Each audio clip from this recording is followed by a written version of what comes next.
makes man is all going to get on his watch to give you the business.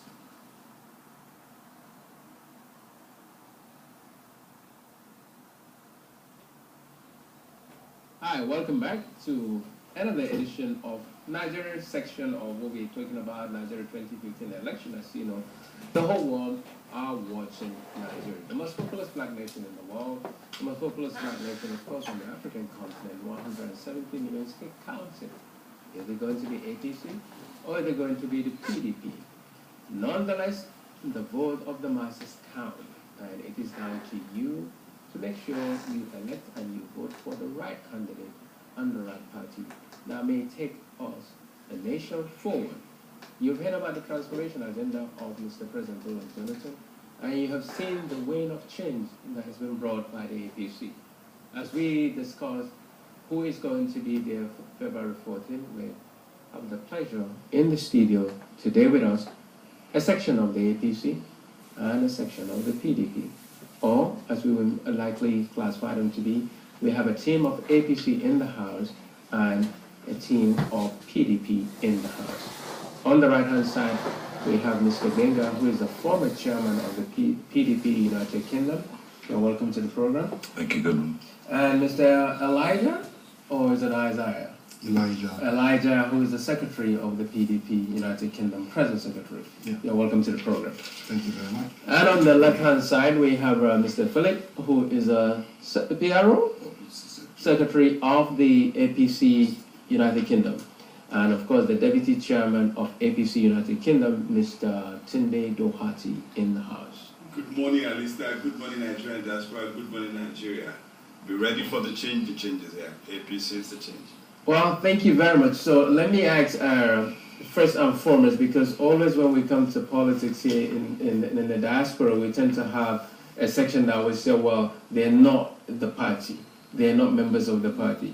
Are you, on the PDP side, are you actually those who are entitled and authorized to talk on behalf of PDP? Definitely. Definitely? Yes, we are. Okay. Absolutely. And from the APC side, you're definitely authorized and represent APC United Kingdom. 100%. Definitely. Well, thank you very much. So for the viewers, these two teams are there for the taking. So please feel free to phone in, ask them the question, all the things that they say they've been doing in terms of transformation, and the reason why some believe that we need to change in Nigeria.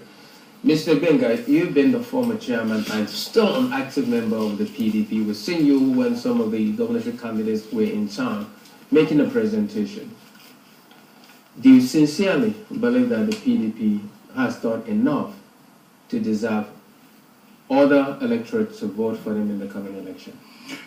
Well, thank you very much, Alistair, and thank you to our viewers who are tuning in and being involved in making a very big decision come February the 14th as to who will continue, and I use the word continue very deliberately, as the President of the Federal Republic of Nigeria. Nigeria is at a point where we need to be very careful about the choices and decisions we make for our future. We're electing a president who's going to run for the next 4 years. And one thing at this stage of the very, very volatile economic situation in the world, it is very, very, very important that the right decision is made.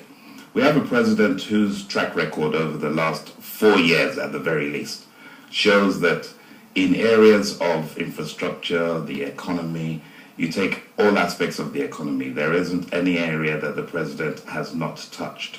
The only thing is the president has a very quiet and reserved demeanor. He doesn't shout about his performances and the areas where he has excelled.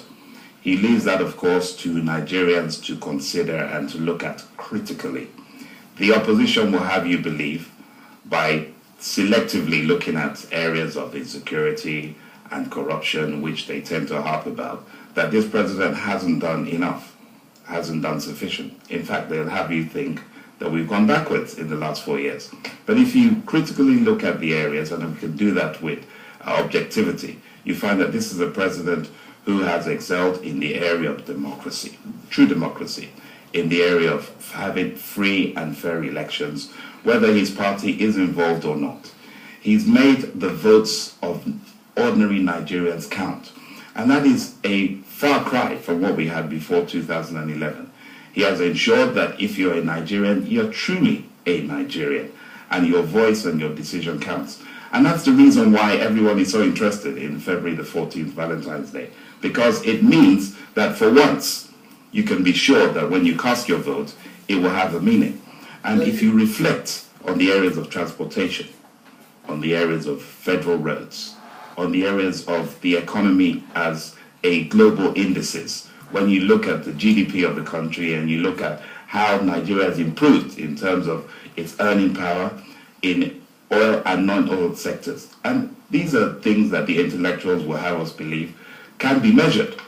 They've been measured, and Nigeria has been given kudos for its performance. So undoubtedly, we have a president who is experienced, has performed, has done a job, as opposed to us taking a risk and a gamble on someone who was on the stage 30 years ago. We know his track record, we know his antecedents, which we will say is negative. And we want to take a chance at this volatile. Let me wait on that before you jump by saying their own achievement or non-achievement in government.